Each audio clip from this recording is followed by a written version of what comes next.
3 साल कबल रोजगार के लिए जाते हुए रिक्शा उलटने के बाइस डहरकी का रिहायशी मुजीबुर रहमान शेख जख्मी हुआ और गुर्बत की वजह से इलाज भी न करा सका।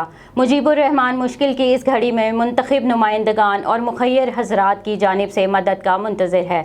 मजीद बता रहे हैं MM5 न्यूज़ के नुमाइंदे गुलाम रसूल। जी, इस वक्त मैं मौजूद हूँ डेरकी के अल कुतुब टाउन कॉलोनी में, जहाँ पे बच्चों की मजदूरी के लिए मजदूरी पे जाते हुए रोड एक्सीडेंट में जख्मी होने के बाद गुर्बत की वजह से इलाज ना होने पे माजूर बने हुए मुजीबुर रहमान शेख के साथ आइए तो मजीद उनसे बात करते हैं, उनका क्या कहना है।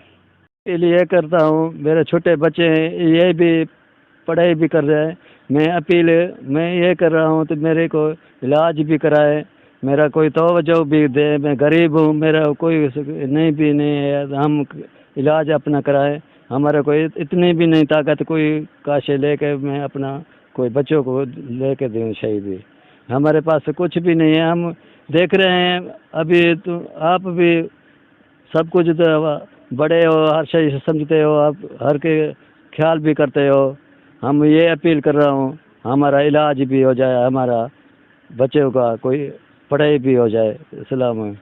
मुजीबुर रहमान शेख की बातें सुनी, उनका यही कहना था कि मुंतखब नुमाइंदे और मुखिर हजरात जो है वो मेरी मदद करें और मेरे बच्चों को जो है वो अच्छी तालीम दिलाएं।